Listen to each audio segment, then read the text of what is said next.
Ruth chapter 3. Naomi her mother-in-law said to her, My daughter, shall I not seek rest for you, that it may be well with you? Now isn't Boaz our kinsman, with whose maidens you were? Behold, you will be winnowing barley tonight on the threshing floor. Therefore wash yourself, anoint yourself, get dressed, and go down to the threshing floor. But don't make yourself known to the man until he has finished eating and drinking. It shall be, when he lies down, that you shall know the place where he is lying. Then you shall go in, uncover his feet, and lie down.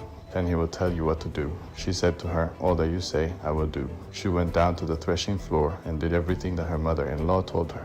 When Boaz had eaten and drunk, and his heart was merry, he went to lie down at the end of the heap of grain. She came softly, uncovered his feet, and lay down. At midnight the man was startled and turned himself, and behold, a woman lay at his feet. He said, Who are you? She answered, I am Ruth your servant. Therefore spread the corner of your garment over your servant, for you are a near kinsman. He said, You are blessed by Yahweh, my daughter. You have shown more kindness in the latter end than at the beginning, because you didn't follow young men, whether poor or rich. Now, my daughter, don't be afraid. I will do to you all that you say, for all the city of my people knows that you are a worthy woman. Now it is true that I am a near kinsman.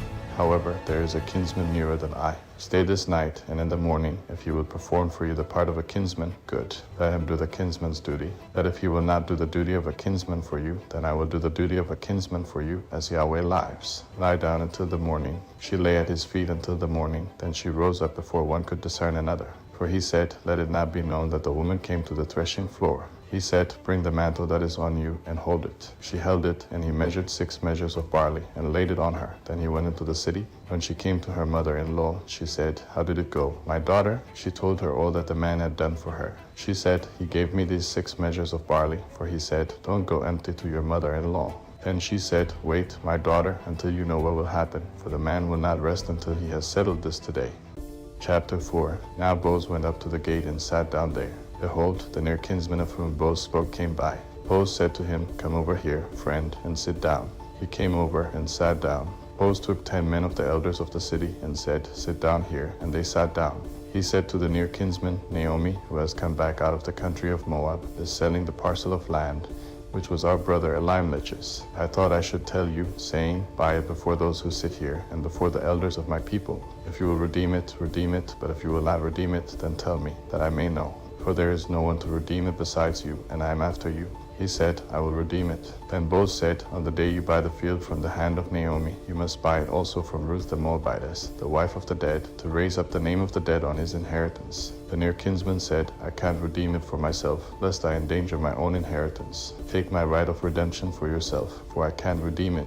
Now this was the custom in former time in Israel concerning redeeming and concerning exchanging. To confirm all things, a man took off his sandal and gave it to his neighbor, and this was the way of formalizing transactions in Israel. So the near kinsman said to Boaz, Buy it for yourself. Then he took off his sandal. Boaz said to the elders and to all the people, You are witnesses today that I have bought all that was Elimelech's, and all that was Chilion's and Mahlon's, from the hand of Naomi. Moreover, Ruth the Moabitess, the wife of Mahlon, I have purchased to be my wife, to raise up the name of the dead on his inheritance, that the name of the dead may not be cut off from among his brothers and from the gate of his place. You are witnesses today. All the people who were in the gate and the elders said, We are witnesses. May Yahweh make the woman who has come into your house like Rachel and like Leah, which both built the house of Israel, and treat you worthily in Ephrath, and be famous in Bethlehem.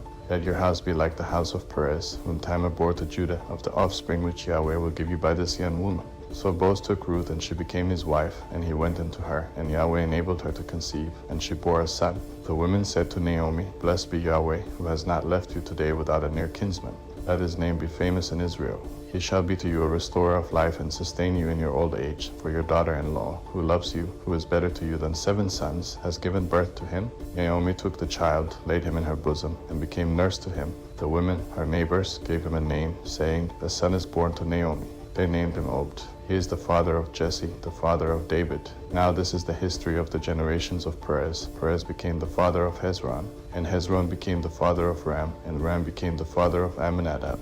And Amminadab became the father of Nahshon, and Nahshon became the father of Salmon, and Salmon became the father of Boaz, and Boaz became the father of Obed, and Obed became the father of Jesse, and Jesse became the father of David.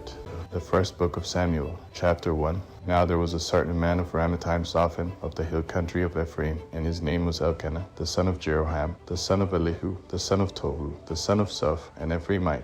He had 2 wives. The name of one was Hannah, and the name of the other Peninnah. Peninnah had children, but Hannah had no children.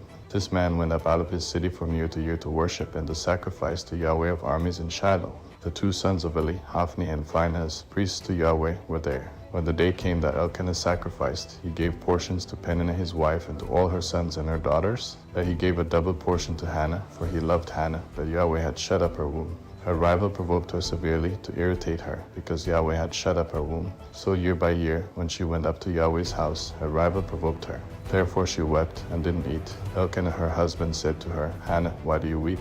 Why don't you eat? Why is your heart grieved? Am I not better to you than 10 sons? So Hannah rose up after they had finished eating and drinking in Shiloh.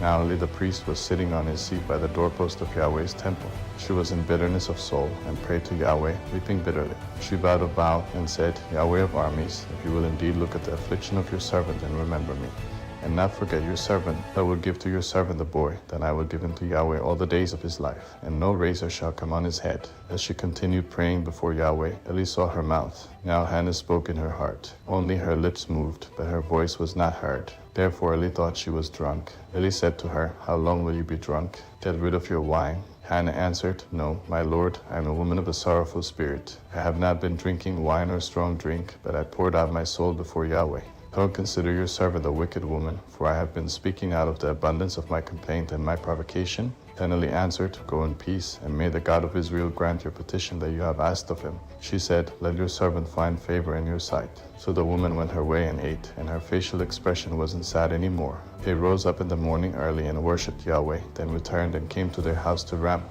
Then Elkanah knew Hannah his wife, and Yahweh remembered her. When the time had come, Hannah conceived and bore a son, and she named him Samuel, saying, Because I have asked him of Yahweh. The man Elkanah and all his house went up to offer to Yahweh the yearly sacrifice in his vow. But Hannah didn't go up, for she said to her husband, Not until the child is weaned, then I will bring him, that he may appear before Yahweh and stay there forever. Elkanah her husband said to her, Do what seems good to you. Wait until you have weaned him, only may Yahweh establish his word. So the woman waited and nursed her son until she weaned him. When she had weaned him, she took him up with her with 3 bulls and 1 ephah of meal and a container of wine, and brought him to Yahweh's house in Shiloh. The child was young. They killed the bull and brought the child to Eli. She said, Oh, my lord, as your soul lives, my lord, I am the woman who stood by you here, praying to Yahweh. I prayed for this child, and Yahweh has given me my petition which I asked of him. Therefore I have also given him to Yahweh. As long as he lives, he is given to Yahweh. He worshipped Yahweh there.